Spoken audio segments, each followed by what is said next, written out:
Saya mengambil keputusan dari waktu ke waktu untuk secara konsisten memperingatkan. Sebab Tuhan pernah berkata kepada seorang nabi di perjanjian lama, kalau aku memperingati satu orang berdosa, dia akan binasa, kamu tidak beritahu, kamu hutang darahnya tertumpah atas kepalamu. Seorang pengkhotbah harus berani menyatakan kebenaran.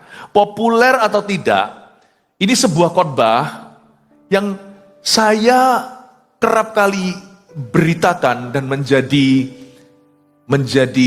kontroversi berkali-kali. Tapi saya tidak memperhatikan lubang pada donatnya, saya memperhatikan rotinya. Roti kehidupan itu ini. Berapa banyak jiwa-jiwa yang bertobat, tak terkecuali mungkin sebagian dari Anda yang mendengarkan malam hari ini, dulu lahir barunya di KKR yang zaman jadul namanya A Trip to Hell. Tapi zaman dulu saya lebih banyak menyaksikan. Di samping tentunya firman dulu, tetapi ada kesaksiannya. Tapi sekarang saya rasa kesaksian saya sudah beredar, jadi saya tidak perlu menambahkan, bukunya pun ada. Jadi saya akan kasih Anda protein murni apa kata Alkitab tentang neraka. Tujuannya dua, pedang ini bermata dua. Satu kepada orang yang sudah diselamatkan supaya Anda mengerti amazing grace itu apa. Seperti lagu himnal, Amazing Grace, how sweet the sound that saved a wretch like me.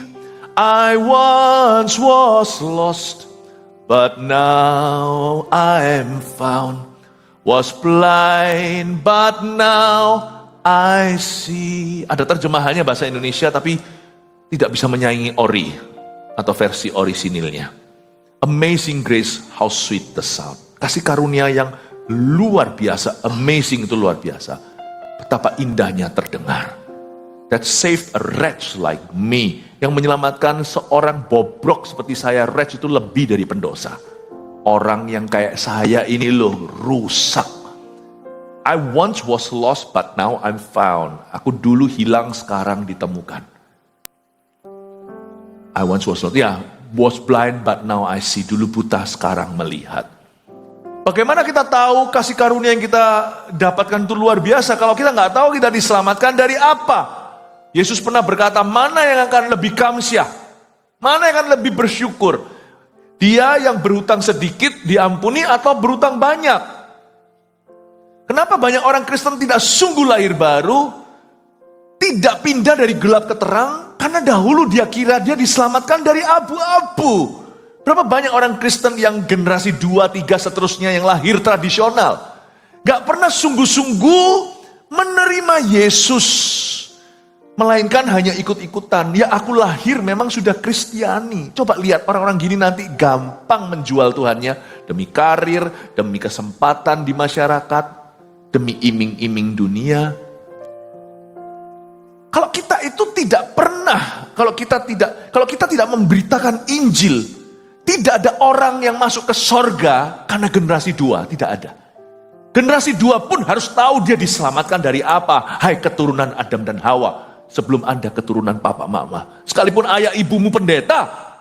Anak-anak kita, satu persatu termasuk anak saya, mengalami lahir baru.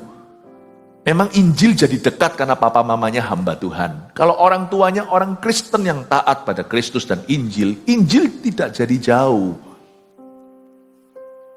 Tapi anak itu tetap harus memilih, dia harus tahu bahwa kalau dia tidak memilih Kristus, maut menunggu.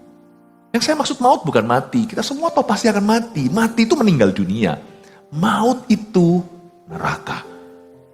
Mau anak orang Kristen kayak anak pendeta. Apalagi yang bukan Kristiani. Jelas-jelas Injil itu jauh. Karena itu setiap kita harus mengerti kita diselamatkan dari apa. Banyak orang tidak memahami ini. Karena itu kita harus memahami doktrin tentang penghakiman. Salah satu tugas Roh Kudus, salah satu karya pekerjaannya, bukan hanya menginsafkan dunia akan dosa dan kebenaran, tapi juga akan penghakiman. Jadi khotbah ini sekalipun tidak populer, harus dikhotbahkan. Kalau enggak, kami hamba-hamba Tuhan ini hutang darah, dan gereja itu di mata Tuhan berlumuran darah. Gereja yang tidak memberitakan keselamatan adalah gereja yang terhilang. Saya ingin untuk Anda mengerti bahwa neraka itu nyata, bukan apa kata dunia, bukan kesaksian orang. Neraka itu nyata karena itu firman. Dan Yesus kerap kali memperingatkan pendengar-pendengarnya akan neraka. Yesus bicara tentang neraka lebih banyak daripada Yesus bicara tentang sorga. Bukan karena sorga kalah nyata, tapi sorga itu tidak perlu terlalu banyak dipikirkan bagi orang yang sudah diselamatkan. Kita sekarang tinggal berbuah, kita tahu kok destinasi kita. Tapi manusia perlu diperingatkan akan neraka, supaya mereka hati-hati dan waspada. Mari kita buka sama-sama Wahyu pasal 20, kita lihat apa kata Alkitab tentang neraka dari kitab Wahyu. Wahyu 20 ayat 11 sampai 15. Sekalipun saya pernah khotbahkan hal-hal serupa seperti ini di KKR-KKR yang ada, saya rasa hari ini adalah hari tepat di akhir JG Fund untuk kita diingatkan, kita ini diselamatkan dari apa? Amazing grace. Orang Kristen yang tidak sadar dia diselamatkan dari apa biasanya meremehkan keselamatan itu. Bahkan mungkin tidak pernah sungguh-sungguh meminta dirinya diselamatkan. Emangnya aku diselamatkan dari apa? Aku fine-fine saja kok, keluargaku baik-baik. Bahaya tuh. Bahaya. Roh agamawi tidak sama dengan kelahiran baru. Roh tradisi tidak sama dengan lahir kembali. Kita harus terima Yesus. Mama saya udah Kristen, tapi waktu saya umur 18 tahun saya memutuskan untuk terima Yesus. Mari kita lihat hukuman yang terakhir, Wahyu 20 ayat 11 sampai 15 bunyinya. Lalu aku melihat suatu tahta putih yang besar dan dia yang duduk di atasnya. Dari hadapannya lenyaplah bumi dan langit dan tidak ditemukan lagi tempatnya. Dan aku melihat orang-orang mati, besar dan kecil berdiri di depan tahta itu. Lalu dibuka semua kitab dan dibuka juga sebuah kitab lain, yaitu kitab kehidupan. Dan orang-orang mati dihakimi menurut perbuatan mereka berdasarkan apa yang ada tertulis di dalam kitab-kitab itu. Maka laut menyerahkan orang-orang mati yang ada di dalamnya. Dan maut dan kerajaan maut menyerahkan orang-orang mati yang ada di dalamnya. Dan mereka dihakimi masing-masing menurut perbuatannya. Lalu maut dan kerajaan maut itu dilemparkanlah ke dalam lautan api. Itulah kematian yang kedua, lautan api. Dan setiap orang yang tidak ditemukan namanya tertulis di dalam kitab kehidupan itu, ia dilemparkan ke dalam lautan api itu. Paling tidak, kita yang sudah diselamatkan dan tidak ragu, kita akan semakin bersyukur kita dengan menyadari dan diingatkan kita diselamatkan dari apa. Dan setiap kita yang belum terima Yesus, setiap kita, apalagi yang bukan Kristiani, yang Kristen aja bukan garansi kalau kita hanya KTP-an. Yesus tidak berkata, peluklah agama. Yesus berkata, lahirlah kembali. Oleh firman, oleh rohku. Dengan air dan roh kudus. Petrus berkata, bertobatlah. Dan berilah dirimu dibaptis untuk pengampunan dosamu. Kisah Para Rasul 2, 37 sampai 38. Maka kamu akan menerima roh kudus diberikan padamu. Dan bagi setiap orang yang masih jauh yang akan Tuhan panggil kemudian hari. Bertobatlah. Dan serius. Baptisan tidak menyelamatkan memang. Buktinya penyamun di samping Yesus itu selamat di Firdaus tanpa dibaptis dulu. Tapi kalau orang itu serius sama Yesus, biasanya kelihatan dia serius atau tidak itu di baptisan. Aku percaya Yesus, tapi aku belum siap dibaptis. Nanti kalau dibaptis ya, aku tidak boleh ini, tidak boleh itu, gimana? Berarti belum sepenuh hati kan? Masih ada plan-plannya. Percaya Tuhan, tapi Tuhan masih di hatinya, di dalam hatinya terdalam, Tuhan masih di madu. Nanti kalau aku gak boleh gini, gak boleh gitu, salah konsep. Kekristenan itu bukan jangan-jangan. Kekristenan itu jalan kehidupan yang lebih tinggi. Kita gak perlu semua itu yang ditawarkan oleh dunia sebagai kenikmatan dosa. Kalau kita sudah punya damai sejahtera, buat apa kita cari damai di tempat yang salah? Kalau kita sudah punya kasih, kenapa jatuh dari pelukan satu orang ke orang yang lain, mencari cinta di alamat yang tidak tepat? Saya ingin Anda untuk mengerti bahwa di baptisan itu seringkali kelihatan. Ada orang yang tidak mau dibaptis dulu. Kenapa? Takut nanti dikucilkan sama teman-temannya. Atau bahkan oleh keluarganya. Takut menyinggung papa. Padahal udah umur berapa? Memang tetap harus sopan ya. Kita tidak perlu pakai gaya perang. Kalau bisa minta izin, ya nggak apa-apa. Tapi Anda tidak perlu minta izin untuk cinta Yesus. Tapi kalau Anda memang perlu minta izin, ada rasa tergerak untuk sopan santun, dan Anda bukan di sisi, kalau diizinkan ya sudah nggak usah, tapi Anda dari sisi kalau tidak diizinkan, aku akan memperjuangkan sampai aku dapat izin itu, Saya pakai jalan damai dulu. Ngapain pakai jalan pedang kalau bisa jalan damai? Itu lain loh. Di baptisan itulah orang kelihatan pergumulan pertobatannya. Di baptisan. Di baptisan orang juga takut kalau nanti dibaptis nanti, gimana ya? Ada lagi yang berkata, nanti kalau basah, kelihatan. Bahkan hal yang simple aja, kalau orang itu sungguhan, dia nggak akan keberatan. Lihat ya, pernikahan itu kalau nggak harmonis, dikit-dikit jadi isu, dikit-dikit jadi permasalahan. Apa yang no problem, nggak ada masalah bagi orang tertentu karena hatinya kasih. Tapi bagi orang tertentu dia terbeban. Ambilin minum, nggak usah, nggak mau, capek ah. Oh, itu kelihatan hatinya di mana. Kalau baptisan itu rintangannya fisik saja bisa menghentikan, berarti hati orang itu memang tidak pernah untuk Tuhan. Saya jadi terharu lihat Myanmar waktu KKR dulu tahun 2011. Itu orang nyemplung pakai sarung. Orang Myanmar kan pakai sarung begitu, masuk keluar basah, jalan berapa kilometer pulang ke rumah, jalan. Saya lihat itu, saya berkata, ini revival. Kenapa mereka masuk dengan baju mereka? Panitia tidak cukup bajunya. Kita kira yang dibaptis sekian, ternyata sekian. Bahasa kuyup pun. Perkara kecil bisa kelihatan orang itu sungguhan atau tidak sungguhan. Padahal di dalam gereja itu nyaman, baptisan itu disiapkan, indoor lagi. Berapa teman-teman saya tidak bisa buka. Dibaptis itu mereka resiko ditangkap. Pernah pelayanan di beberapa tempat, sembunyi-sembunyi. Baptis. Ada yang harus pergi keluar kota, cari laut, di tepi laut dibaptis. Oh, baptisan memang tidak menyelamatkan. Tapi baptisan itu menunjukkan sesuatu. Amin? Oke, sekarang kita ngomong tentang nerakanya dulu. Jadi tujuannya dua ya. Kalau yang sudah diselamatkan, puji Tuhan, kita semakin bersyukur. Yang belum, ini waktu penentuan. Ayat 11. Lalu aku melihat. Siapa aku? Yohanes. Yang mendapatkan pewahyuan di Pulau Patmos. Makanya namanya Kitab Wahyu.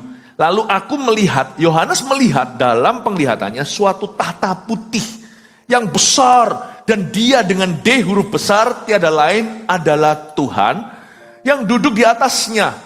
Dari hadapannya lenyaplah bumi dan langit dan tidak ditemukan lagi tempatnya. Berarti ini akhirat. Kalau dari hadapannya huruf besar, lenyaplah bumi dan langit, ini terjadi setelah kiamat lah bahasa dunianya. Ini nggak terjadi sekarang. Jadi ini terjadinya setelah pengadilan terakhir yang disebut sini dengan tahta putih. Kapan tahta putih itu? Simpel aja, tahta putih itu akan terjadi kalau saya pelajari kitab Wahyu seluruh, maka tahta putih itu bukan terjadi sekarang, tapi terjadi setelah Yesus datang kembali, setelah history digulung sama Tuhan, setelah sejarah diakhiri. Ya, tahta putih juga tidak terjadi saat terjadi rapture atau pengangkatan. Yang pernah ikuti pengajaran saya kitab Wahyu tahu bahwa kejadian terakhir nanti itu termasuk terjadi pengangkatan gereja Tuhan 7 tahun masa antikristus. Setelah itu datanglah perang Armageddon di mana antikristus ditangkap dan nabi palsu dibunuh, dilemparkan ke dalam lautan api. Lalu ada kerajaan milenium 1000 tahun.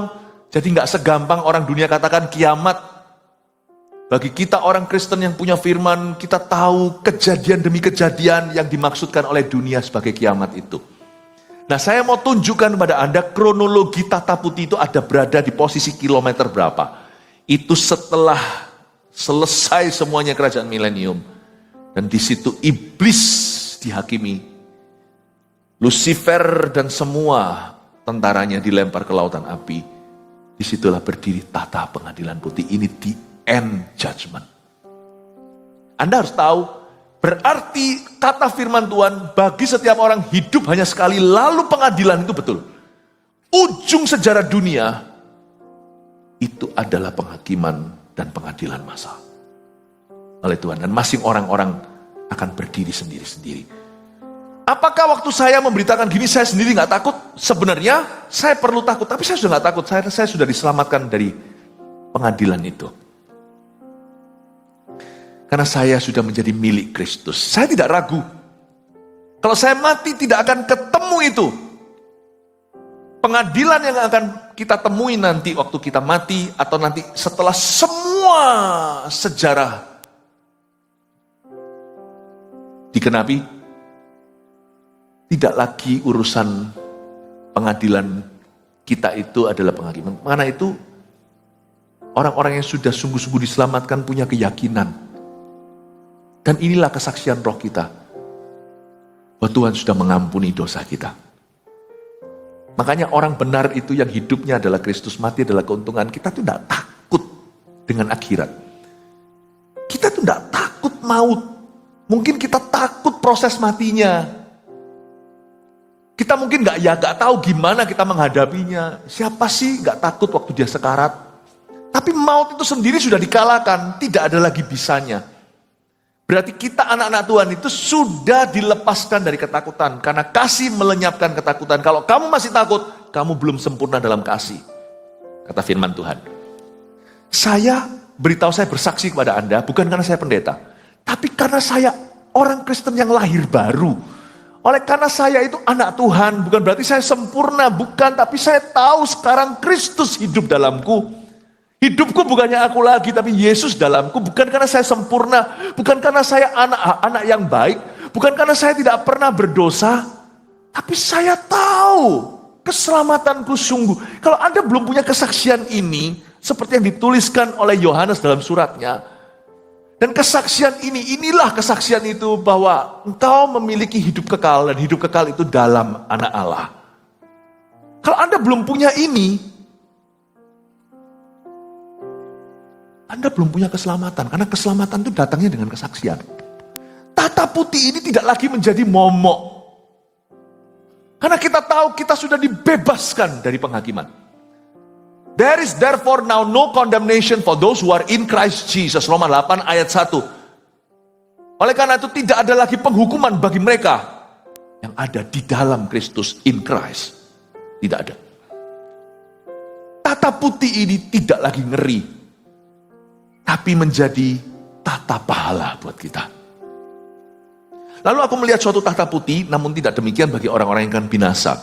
Yang besar, dan dia yang duduk di atasnya. Dari hadapannya lenyaplah bumi dan langit, dan tidak ditemukan lagi tempatnya. Ayat 12, dan aku melihat, ini Yohanes melihat. Loh, ini kan belum terjadi kok bisa melihat. Di dalam kekekalan Tuhan. Tuhan itu tidak punya masa lalu, tidak punya masa kini, tidak usah masa depan. Tuhan itu hidup di segala waktu. Dia maha hadir, you see. Jadi Yohanes melihat sesuatu yang akan terjadi, seolah-olah sudah terjadi. Di dalam alam kemuliaan itu, dia melihat sebuah adegan. Dan Tuhan menunjukkan dia the future. Dan dia berada di situ di masa depan. Tuhan Maha Kuasa. Tuhan tidak terbatas dengan kronos atau dengan waktu dunia. Allah tidak hidup di masa lalu saja. Allah hidup juga di masa depan. Tuhan sudah ada di sana. Dan Tuhan tunjukkan pada Yohanes, kamu ke sini.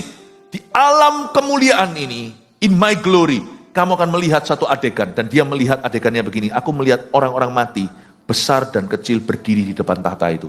Orang mati tidak bisa berdiri, ini bukan pocong. Berarti, manusia tidak bisa mati, you see. Yang bisa mati itu hewan. Maaf ya, kalau ada anjingnya yang barusan mati. Saya tidak nyebut anjing Anda meninggal dunia, karena anjing mana Anda mati. Saya juga pecinta anjing. Berapa anjing saya sudah mati. Ya, berapa anjing saya yang paling dekat sama saya sudah mati. Karena tua sih. Yang terakhir ini matinya anjing kecil umur 16-17 loh. Ih, anjing bisa hidup selama itu, puji Tuhan ya. Anjingnya pendeta biasanya hidup lama.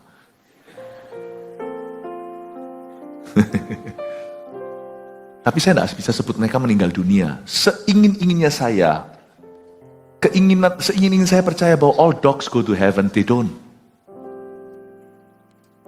Karena yang diciptakan dengan roh itu cuma manusia.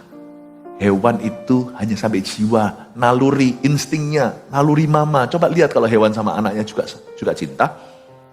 Tapi dia tidak punya roh untuk bersekutu dengan Tuhan. Jadi dia tidak kekal. Tanaman juga tidak ada. Bayam kangkungmu itu masuk perut, turun jamban. Jadi sekarang saya ngerti. Kalau aku melihat dogi mati besar dan kecil itu bukan firman. Tapi aku melihat orang. Manusia tidak bisa mati. Saya garansi dari firman. Anda tutup mata di sini, melek di sana, nggak sampai 1 detik.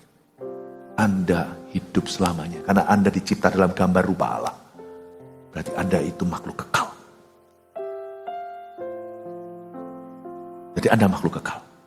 Aku melihat orang mati besar dan kecil. Besar kecil ini bukan hanya ukuran badan. Saya rasa Tuhan tidak diskriminasi size tubuh kita. Besar kecil ini orang besar, orang kecil tanpa kecuali. Presiden, Perdana Menteri, Raja di bumi pun berdiri. Makanya ada ayat, setiap lutut bertelut, setiap lidah mengaku. Makanya Yesus punya gelar Raja di atas segala Raja. Hakim, orang yang hidup dan mati. Orang besar dan kecil ini juga bicara tentang usia. Mereka yang mati bocil, bocah kecil, orang yang mati tua. Siapa saja, usia apapun, semua akan menghadap kepada penciptanya. Itu sungguhan. Agama apapun sering memakai phrase ini. Sudah mengembali kepada penciptanya. Betul itu. Cuman tidak semua orang agree, setuju. Jalan keselamatan hanya satu, yaitu Yesus. Keselamatan hanya satu. Kebaktian satu saya jelaskan, tidak perlu saya jelaskan lagi. Makanya Anda perlu mendengar semua firman yang dibagikan oleh gembala. Sekalipun orang taat beragama, hidupnya saleh pun, kalau ada keselamatan lain di luar Kristus, ngapain Yesus mati? Tidak ada keselamatan di luar Kristus. Jadi orang mau hidupnya sesaleh apa, sedangkan firman berkata kesalehan manusia itu seperti kain kotor. Karena manusia bisa menilai sesamanya. Wah, luar biasa. Tuhan itu yang lihat hati. Tuhan tahu segala sesuatu. Dan kalau Tuhan bilang kesalehan manusia top maksimalnya itu kayak kain kotor. Tahukah bahwa Tuhan itu suci? Makanya Yesus harus mati.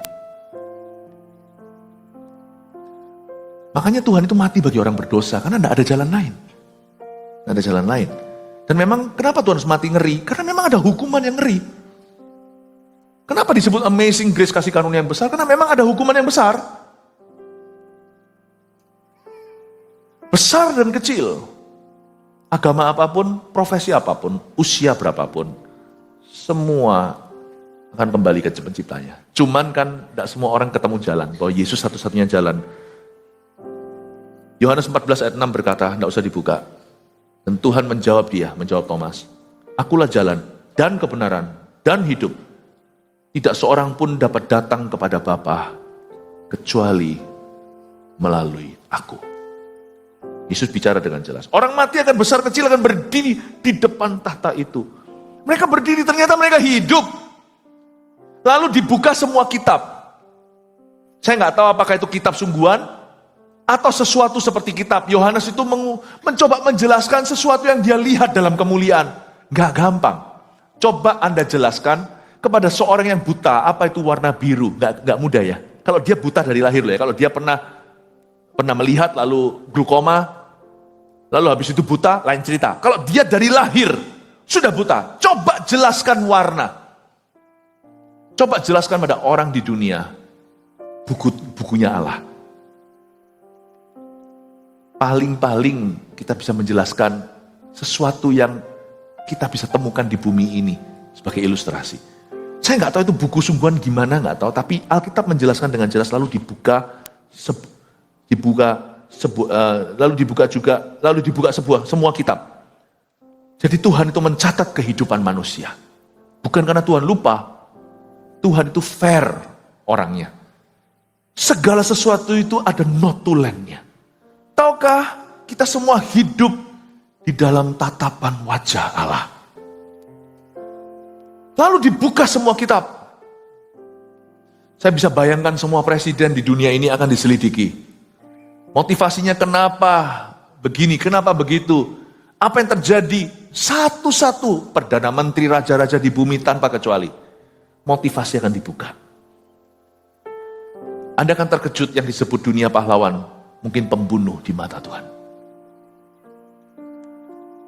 Ada orang-orang yang tidak dihiraukan mungkin adalah pahlawan. Semua kitab akan dibuka.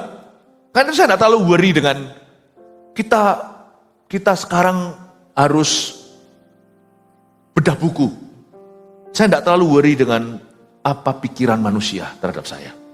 Apa kata orang lain, kita jangan terlalu khawatir. Karena nanti cepat lambat semua orang akan tahu kita hidup benar atau tidak. Lalu dibuka semua kitab dan dibuka juga sebuah kitab lain. Jadi ada semua kitab lalu dibuka sebuah kitab lain. Yaitu kitab kehidupan, katakan kitab kehidupan. Nah, kitab kehidupan ini saya bisa bayangkan seperti silsilah keselamatan atau seperti daftar orang-orang yang menjadi milik Tuhan.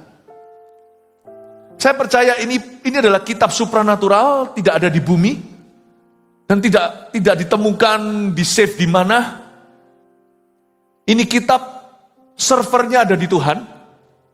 Ini kitab dipegang oleh malaikat-malaikatnya, kitab kehidupan. Dan orang-orang mati dihakimi menurut perbuatan mereka, berdasarkan apa yang ada tertulis di dalam kitab-kitab itu. Gak ada orang pernah melihat kitab-kitab itu, apalagi satu kitab itu kitab kehidupan.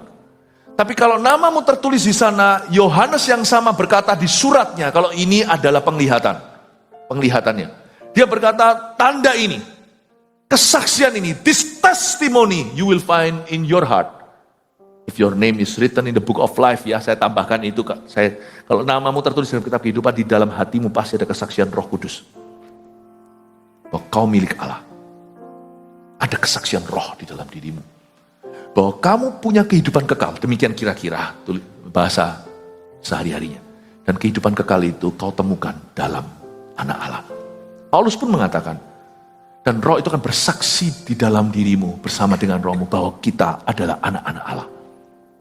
Roma 8. Kitab kehidupan itu tidak ada orang pernah melihat, kecuali Yohanes. Jangan percaya kalau ada orang ngeroh, oh aku lihat kitab kehidupan, namamu nggak di situ, emang lu Tuhan. Tapi setiap orang Tuhan itu Tuhan pasti akan beritahu. Makanya itu hubungan dengan Kristus tidak kelihatan, itu yang membuat bahaya. Kenapa kita perlu betul-betul mendekat pada Tuhan, bukan karena ketakutan, tapi karena hidup mati kita bergantung Dia. Kenapa saya takut akan Allah? Takutnya bukan ketakutan nih. Saya mengasihi Dia. Saya berterima kasih, tapi saya juga takut dan gentar alias hormat. Kenapa? Karena Tuhan itulah pemegang kunci hidupku. Bapak Ibu Saudara, kitab kehidupan memang tidak pernah ada orang melihat. Tapi di bumi ada kesaksian roh bagi anak-anak Tuhan. Kesaksian Roh Kudus.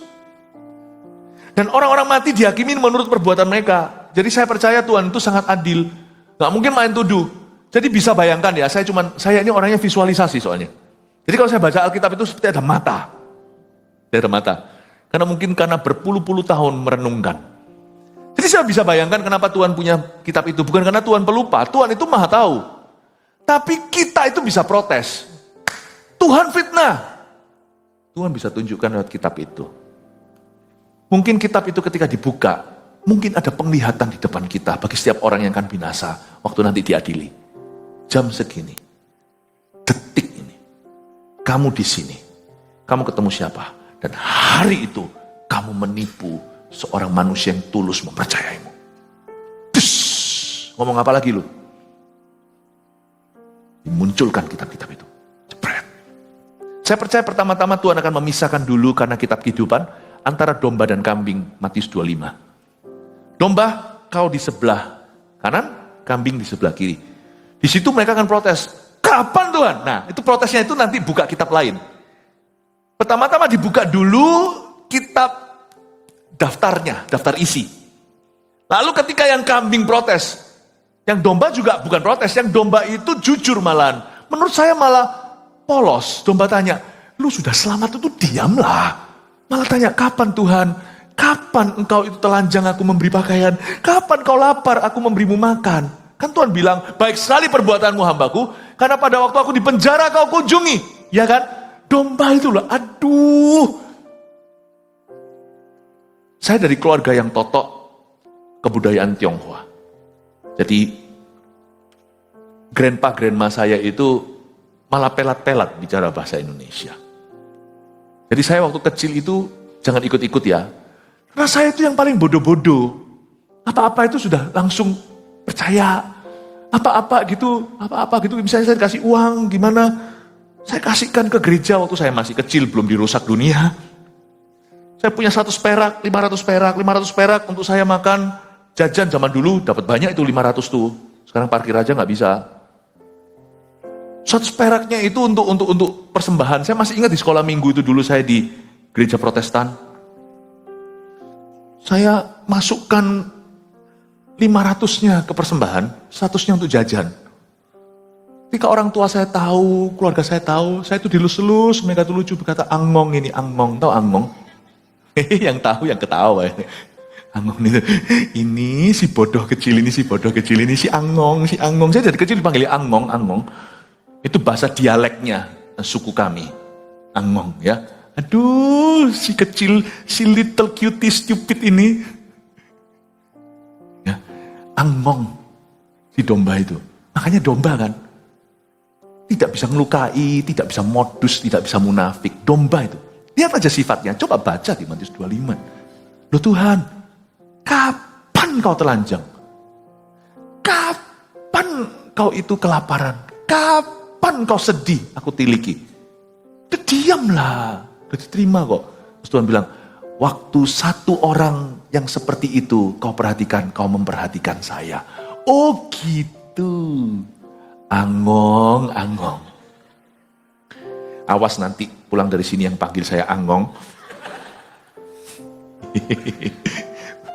Tapi yang kambing protes. Kapan Tuhan?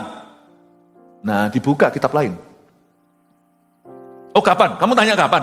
Kan dia tanya kapan? Memang di Matius 25 ilustrasi saja Tuhan ceritakan.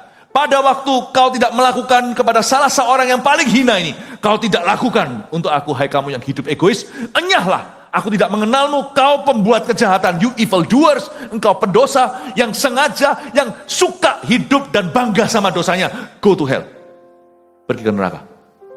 Masuklah ke lautan api, sedangkan pada domba dia berkata, masuklah dalam sukacita Bapa. Wow, yang satunya ini tidak angong, dia itu pintar sekali, sudah biasalah pengadilan lah. Dia berkata, kapan? Buktikan. Jangan bunyi saja atau asbun. Tuhan. Di situ dibuka kitab lain. Malaikat. Tanggal sekian. Sekian, sekian.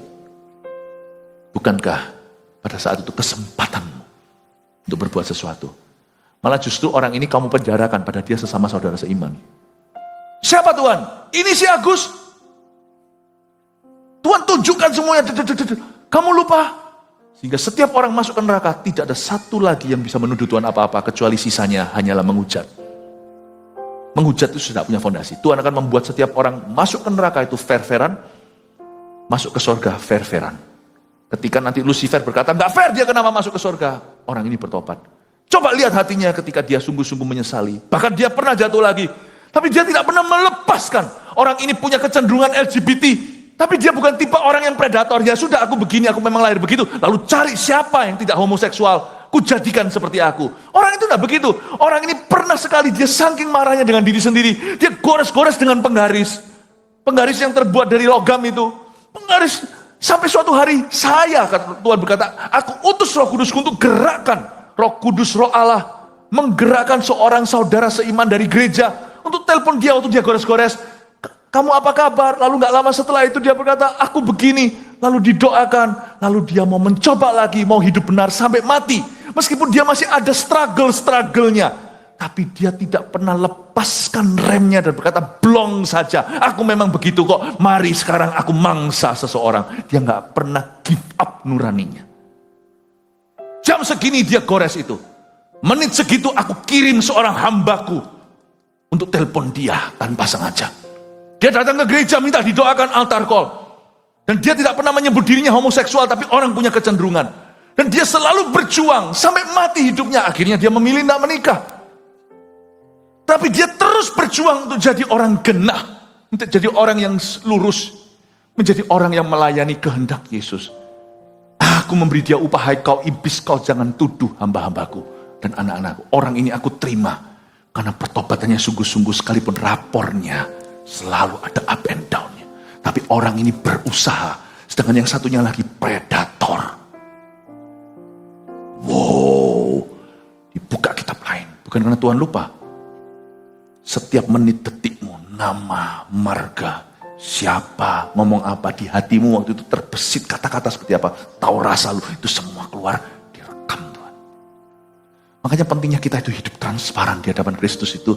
Ini gak populer. Hari ini kalau dikhotbahkan dikira firman nakut-nakutin. Ini kan bukannya ini khotbah tentang kesucian Allah. Tapi saya coba jelaskan secara ilmiah, semoga Anda bisa menangkapnya. Supaya sekarang kita ngerti, oh itu toh maksudnya. Kalau kita baca gini kan hanya lalu lalang saja. Kitab lain, semua kitab, lalu dibuka satu kitab, ya. Padahal kita nggak ngerti, semua itu ada hikmat Tuhan, semua itu karakter Allah dijelaskan. Bahwa Allah akan berdialog dengan setiap jiwa yang akan masuk surga nanti di akhirat itu. Setiap pengadilan itu tidak ditentukan waktu, karena waktu itu kita sudah berada dalam kekekalan, sudah berada di pintu. Dan setiap orang yang akan binasa, satu-satu akan dialog dengan Tuhan. Dan ujungnya mereka habis kata, tinggal menghujat. Dan Tuhan berkata, enyala. Itu dia, itu roh sesungguhnya. Get out! Everyone will go to hell fairly. Nah yang kayak gini tuh gak populer. Kalau dijelaskan. Tapi kalau saya gak menjelaskan ini, pengkhotbah yang tidak berani ngomong apa adanya tentang neraka dan penghukuman Allah, tidak punya hak bicara soal anugerah. Pengkhotbah yang tidak bisa terang-terangan pakai term yang paling sederhana, bicarakan tentang, ngomong tentang hell. Don't preach, jangan khotbah. Nangkep ini ya, Bapak Ibu Saudara. Dan khotbah ini tentunya tidak hanya ditujukan untuk yang kebaktian sekarang. Ini khotbah kan selalu nanti akan didengar oleh banyak orang. Saya dorong Anda untuk mengerti. Tuhan buka semua kitab. Dan dibuka juga sebuah kitab lain, yaitu kitab kehidupan. Dan orang-orang mati dihakimi menurut perbuatan mereka menit-menitnya. Waduh ngeri ya. Oh Tuhan tahu kok. Kalau saya punya dibuka ya. Begini. Tuhan tahu.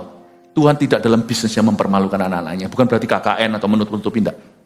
Tapi kalau kita hidup dalam spirit of repentance, roh pertobatan setiap hari. Bukan berarti tiap hari kita menerima keselamatan, enggak. Keselamatan itu diberi cuma-cuma. Tapi sanctification, kata kekudusan itu ada dua. Kekudusan yang diberikan sebagai status anak Tuhan, tapi sanctification itu kekudusan yang merupakan sebuah proses. Kita menjadi semakin seperti Kristus. Tujuan akhir kudus itu bukan berarti tidak cacat celah. Tujuan akhir kudus itu segala sesuatu yang kau alami termasuk cacat celahnya itu akhirnya dipakai untuk menjadikanmu semakin seperti Kristus. Kalau kita hidup dalam spirit seperti ini setiap hari, kita akan melihat banyak kedipan mata dari Tuhan. Bukan karena Tuhan tidak fair. Karena Tuhan sudah mati, Tuhan sudah bayar itu semua. Loh kalau saya sudah kalau saya sudah bayar semua perjalanan Anda, masa sih perkara-perkara kecil dipermasalahkan? Tuhan itu sudah bayar. Tuhan sudah mati dalam semua detil-detilnya. Jadi ketika suatu saat kalau kita dibukakan, ada hari-hari di mana aku struggle dengan ini, Tuhan juga punya catatannya di kitab-kitab lain itu. Di detik mana engkau bawa dosamu itu ke hadapanku dan kau bereskan. Dan Tuhan tidak akan berkata mempermalukan. Misalnya ada saudara seiman kita jatuh, tapi dia sudah sungguh-sungguh dibereskan, dan kepada yang bersangkutan kita sudah pulihkan. Masa mungkin sih saya ambil mic lalu saya permalukan orang ini ya, kayak gitu ya? Enggak tuh. Karena tidak ada perlunya, tidak relevan. Karena itu nanti ada ayat begini, kasih menutupi banyak pelanggaran, itu sungguhan akan dilaksanakan, ditata. Ada di kitab-kitab itu sama Tuhan disegel sama salib. This one not to be talk about. Orang udah bereskan di depanku. Dan aku sudah memberikan konsekuensi bahkan. Kadang-kadang Tuhan ampuni begitu aja. Kadang-kadang ada disiplin yang menanti. Tuhan memberitahu, ini sudah disegel. Itu, saya tuh mau pakai tuduh. Nggak bisa. Kalau Anda baca di Zakaria, imam besar Yosua, ini bukan Yosua yang pimpin bangsa Israel masuk ke Kanaan. Imam besar Yosua itu, dituduh-tuduh sama setan. Tuhan kasih dia turban, yang tulisannya tahir. Dan Tuhan berkata, orang ini seperti puntung api yang kuselamatkan dari situ. Kuselamatkan dari larakan atau dari sampah. Aku ambil dia seperti puntung yang hangus. Hai Yosua, imam besar Yosua, setan menuduhmu najis. Aku mentahirkanmu. Bapak ibu saudara tidak usah khawatir. Kalau kita sungguh-sungguh hidup dalam spirit of repentance atau roh pertobatan, ada hal-hal tertentu yang akan digugat terhadap Anda. Tuhan akan memberimu kedipan dan itu disegel dengan salib. Orang ini sudah bereskan sama aku. Ketika setan berkata, Tuhan tidak fair, dia berkata, dia akan tunjukkan lubang pakunya. Ngomong lagi coba nggak fair. Ini untuk siapa? Tapi orang yang berkata, orang yang punya keyakinan dirinya sendiri, percaya diri di luar Tuhan, dia keluarkan gini, setan ketawa, mana lubang pakunya? Ini tak paku sekarang. Kenapa kita perlu menaruh harap pada Tuhan? Kenapa kita menaruh iman pada Tuhan, bukan pada perbuatan baik kita? Sekarang bisa memahami ya. Semoga ini Setiap kali saya khotbahkan ini selalu keluarnya beda. Gak pernah saya bagikan dari sisi ini di KKR Trip to Hell manapun atau KKR apa kata Alkitab tentang neraka. Tapi saya percaya pedang ini bermata dua menjelaskan kepada kita bahwa Tuhan itu begitu baik. Jangan Anda tertuduh, asal Anda hidup dalam spirit of repentance dan ketulusan. Tahukah Anda bahwa kitab-kitab lain itu tidak akan menjadi momokmu, demikian pula tata putih. Ada kitab, ada hal yang disegel sama Tuhan dan dibasuh sama darah Yesus. Tuhan berkata, aku sudah pemberesan. Aku tidak pernah berdusta. Aku tidak bisa berdusta. Dia sudah bereskan dengan aku. Bapak, Yesus akan berkata, Bapak, sudah beres. Bapak melihat Yesus dalam kita dan berkata, well done. Tapi kalau Yesus berkata, aku tidak kenal, matilah kita. Aku akan menyangkalimu di depan Bapakku dan di depan jutaan malaikatnya ketika aku datang kembali. Janganlah kamu malu mengakui aku dan firmanku di hadapan manusia. Makanya orang yang malu sama Tuhan, percaya sih percaya Tuhan. Saya bolak-balik kalau memberitakan Injil sama orang misalnya, waktu one on one, percaya, no problem percayanya. Tapi bisa nggak ya sembunyi? Boleh nggak aku nggak dibaptis ya? Nah bisa lah. Nanti suatu hari juga, mana ada orang sembunyi-sembunyi diseludupkan ke sorga. Cepat lambat Anda harus mengakui di depan manusia. Ya. Sekarang saya lihat beberapa lagi ayat 13. Maka laut menyerahkan orang-orang mati yang ada di dalamnya. Laut pun menyerahkan orang mati di dalamnya. Ternyata ada banyak arwah dari laut ya. Mungkin sejarah sendiri yang tahu. Tuhan yang tahu dalam sejarah berapa orang yang mati tenggelam. Dan maut dan kerajaan maut menyerahkan orang-orang mati yang ada di dalamnya. Dan mereka dihakimi masing-masing menurut perbuatannya. Ayat 13 ini sesuatu yang interesting. Ada 2 tempat yang disebut. Sebenarnya di perikop kali ini, ayat-ayat firman ini ada 3 tempat yang disebutkan. Yang satu ada disebut maut, kerajaan, ada 2 tempat, kerajaan maut, maut dan kerajaan maut. Oke, katakan maut dan kerajaan maut. Oke, bedanya maut sama mati apa? Gini, saya kasih contoh saya ya, karena saya anak Tuhan. Saya paling pol maksimal, saya mati. Bahasa dunia, alias meninggal dunia. Meninggal dunia menunjukkan bahwa saya manusia kekal, sama dengan Anda, kita ini makhluk yang kekal. Jadi kita tidak bisa sungguhan mati, kita hanya meninggalkan dunia pergi ke suatu tempat. Nah disinilah dunia dalam segala kepercayaannya beda pendapat. Oke? Kalau beda pendapat, percayalah saya. Kalau semua orang berkata semua agama sama, berarti Tuhan membingungkan. Pasti ada yang betul, pasti ada yang salah. Udah gitu aja. Dan saya tidak mau 50-50. Kalau itu bicara soal keselamatan, kalau bicara cuma jadi orang baik, saya bisa memeluk apa saja. Tapi kalau keselamatan, I will look for the truth myself. Siapa sini mau pergi ke luar negeri, Amerika misalnya, pergi jauh. Nanti kalau pergi mana nggak tahu, tinggal di mana nggak tahu, gampang segalanya nanti jadi pengemis di sana, dideportasi malahan. Siapa mau sekolah di sini ke luar negeri, misalnya sekolah ke Malaysia, nanti di kos mana? Nggak mungkin lah. Mau pergi ke tempat yang begitu penting, hengkang, masa tidak ada persiapan? Nah Yesus berkata, jangan gelisah, aku tuh nggak teka-teki. Percayalah kepada Bapa, percayalah kepada aku. Di rumah Bapakku ada banyak tempat tinggal. Aku pergi ke situ untuk mempersiapkannya bagimu. Lalu Thomas ini, dasar si Didimus yang suka sekali meragukan. Dia berkata, kemana kau pergi? Kami mana tahu jalan ke situ. Yesus berkata, dan Filipus juga ikut-ikutan dalam dialog itu. Yesus berkata, loh, aku adalah jalan kebenaran dan hidup. Tak ada seorang pun dapat datang kepada Bapa kecuali melalui aku. Sesuatu yang begitu penting kok tidak ada persiapan. Yesus mempersiapkan. Sorga itu tidak sepenuhnya teka-teki. Yang diketahui memang minim sekali, minimalis pengetahuannya. Tapi kesaksian roh tidak minimal, maksimal. We know. Saya nggak bisa jelaskan itu. We know, ini nggak bisa kita terima di dalam pendidikan. Ini hanya bisa diterima lewat pekabaran Injil. Karena Injil itulah kekuatan Allah untuk menyelamatkan. I know.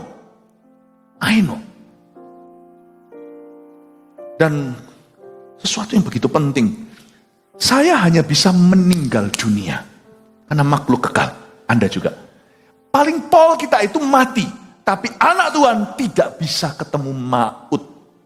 Bahkan Alkitab menjelaskan lebih dalam peperangan rohani. Gerbang maut pun tidak bisa menguasai gereja Tuhan. Itu bukan gedungnya. Tapi misi Yesus Kristus. Kita nggak bisa ketemu sama maut. Nah, saya dan maut sudah dipisahkan selama-lamanya. Tidak ada yang bisa memisahkan kita dari kasih Kristus. Itu bukan untuk sembarang orang. Itu ayat untuk anak Tuhan. Itu ayat untuk orang-orang yang lahir baru. Itu ayat adalah untuk orang-orang yang menjadi milik Kristus. Hai maut, di mana sengatmu? Maut telah dikalahkan.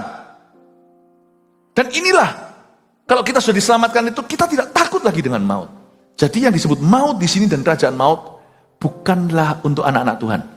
Kerajaan maut di sini disebut sebelum ayat 14 dan 15. Lalu maut dan kerajaan maut itu dilemparkanlah ke dalam lautan api. Itulah kematian yang kedua, lautan api.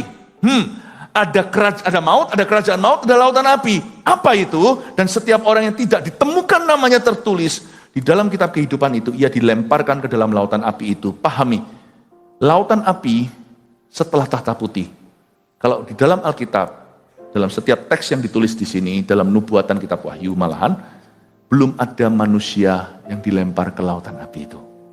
Manusia pertama menurut pewahyuan Yohanes, dan saya percaya dengan segenap hati ini bahwa ini wahyu Allah, manusia pertama yang dilempar masuk ke lautan api tiada lain adalah Sang Antikristus. Waktu dia ditangkap, dia dikalahkan dengan pedang yang keluar dari mulut Tuhan itu semua dalam ayat, dia dilemparkan masuk ke situ dengan si nabi palsu.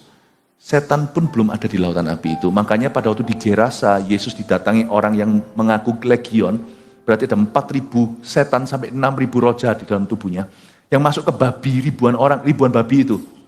Ya, suatu waktu banyak orang tidak berani makan bigul. Zaman itu, ya kan? Babi guling nggak laku, kenapa? Mati semua atau malah jadi mahal ya. Yesus melemparkan semua roh jahat itu ke dalam babi. Anda ingat nggak? Mereka ketakutan bilang apa? Kamu anak Allah, betul? Jangan lemparkan kami ke dalam into the lake.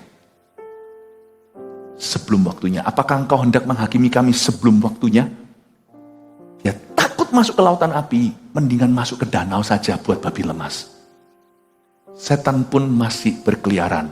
Meskipun saya percaya tidak semua kuasa setan diizinkan Tuhan. Pasti kalau enggak, kita kewalahan. Enggak akan ada orang yang dicobai tidak melebihi kekuatan. Kalau setan semua dilepaskan, semua mata angin dibuka, setiap kita itu pasti sudah mati semuanya sekalipun kita tidak binasa. Orang Kristen satu-satu ditabrak, satu-satu dirampok.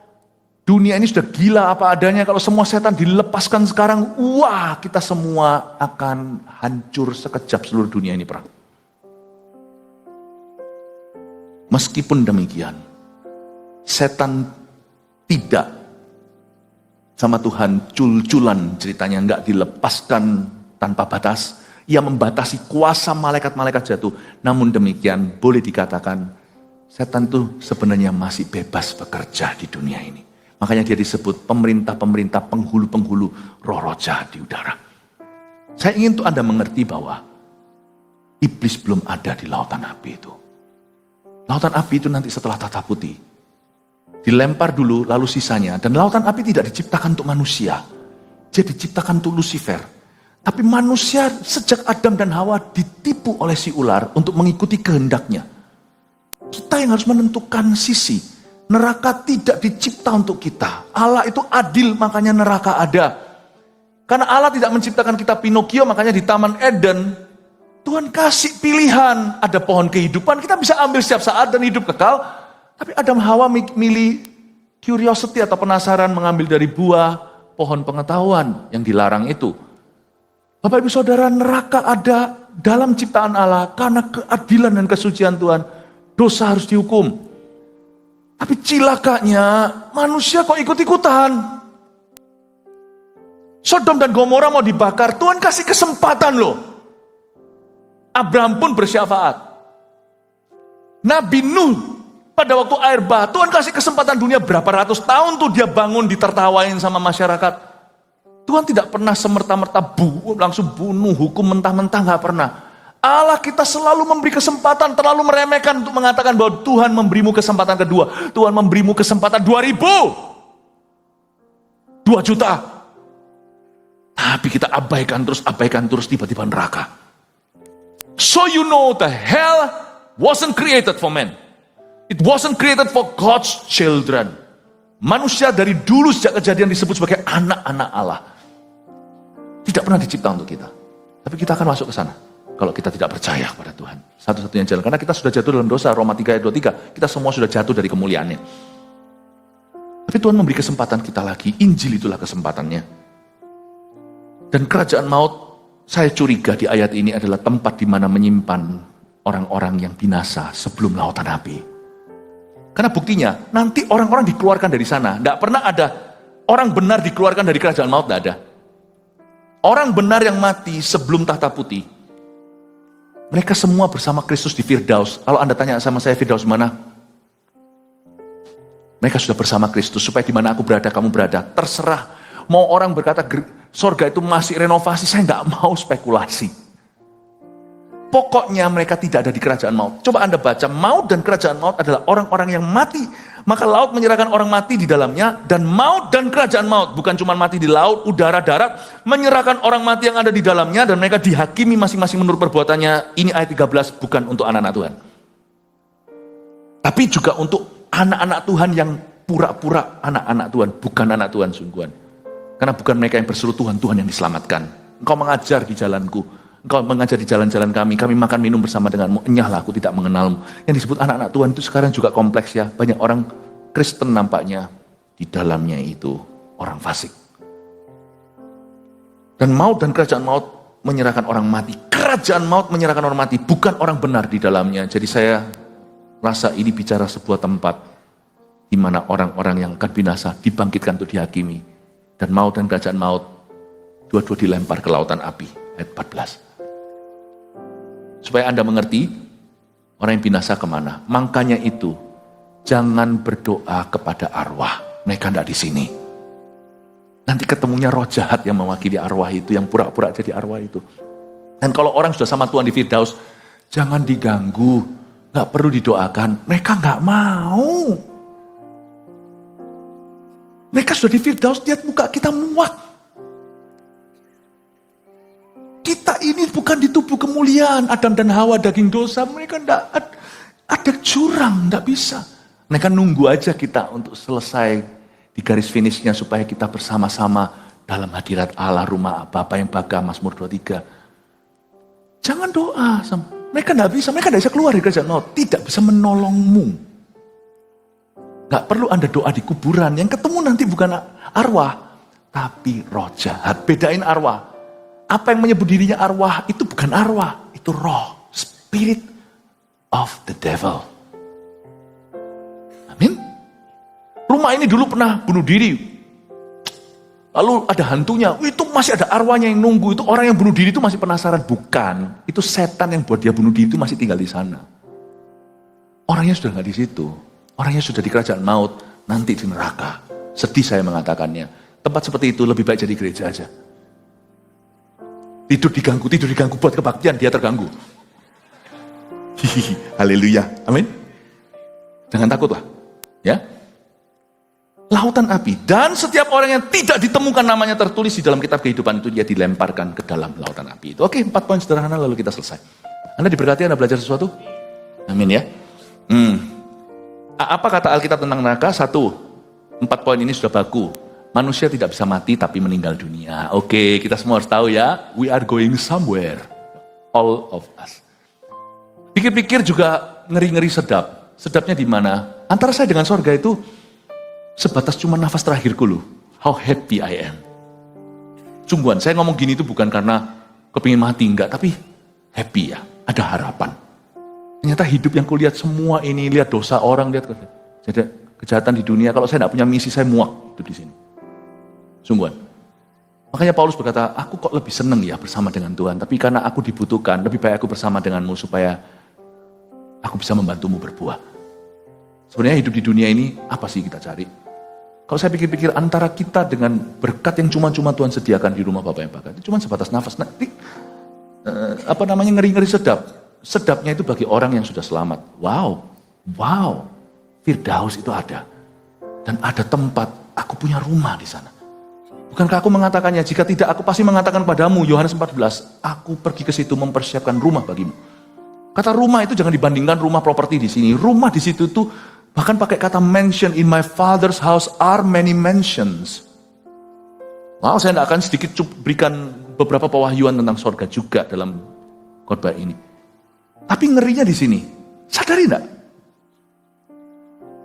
Antara Antara orang-orang yang sekarang hidupnya itu di luar kehendak Allah, ke gereja atau tidak, saya nggak peduli itu. Antara orang itu dengan pembakaran selama-lamanya, akan terjadi ratapan dan kertak gigi. Ratap dan kertak gigi, di mana cacingnya tidak pernah mati, belerangnya tidak pernah padam, Tesalonika katakan, itu cuma sebatas nafasmu. Misalkan nyetir sedikit senggol, brr. Kalau nggak selamat, telat. Segitu tok. Gitu saja. Covid kemarin juga bisa aja menyambar begitu doang. Coba bisa bayangkan ya. Seseutas nafas. Ngeri. Ngeri. Bahkan ada orang yang waktu diperingatkan tentang ratapan kertak gigi, ada yang nantang kok. Ada yang pernah berkata, ya kalau gitu orang ompong tidak akan berlaku. Hamba Tuhan yang diberitahu gitu tidak kalah hikmat, karena Tuhan kalau mengurapi seseorang itu dia akan bijaksana. Ya, pada saat itu Tuhan akan siapkan gigi bagi kamu. Bahkan God will provide you with teeth, so you will feel the heat. The word of God will be fulfilled. Setiap orang pasti akan mengalami penggenapan itu. Dunia akan semakin jahat. Saya tidak anti ini itu apa segalanya. Saya tahu tempat itu netral sebenarnya, tapi orang yang memanfaatkan. Tapi ada banyak tempat-tempat kegelapan yang dibuka di mana-mana. Semoga jangan sampai seorang lagi pesta seks, pesta narkoba, lalu keluar. Lalu habis itu naik mobilnya, mobil kendaraan bagus mungkin, lalu mabuk sedikit tipsi, nabrak pohon. Udah gitu aja ya. Gitu aja. That's it. Kerajaan maut. Anda kerangkeng di situ, nggak bisa keluar. Udah selamanya. Waktu Anda keluar, adalah untuk dilempar. Ayat terakhir, ke dalam lautan api. Namamu tidak tertulis dalam kitab kehidupan. Oke. Setiap orang akan diadili tanpa kecuali. Anda lihat ayat 2 tadi. Ayat 2, nomor 2 maksudnya. Semua angka jadi ayat bagi saya. Nomor 3. Neraka itu nyata dalam kerajaan maut sekarang. Dan lautan api nanti. Oke? Terakhir, yang namanya tertulis di dalam kitab kehidupan akan selamat. Silakan difoto karena terlalu banyak dicatat. Ya, tolong foto dari sebelah sini supaya pemain keyboard kita masuk. Dia udah main 2 kali. Haleluya. Puji Tuhan ya. God bless you. Siapa diberkati hari ini? Puji Tuhan, Tuhan terbaik ya. Amazing grace, how sweet the sound. Mari kita semua bangkit berdiri.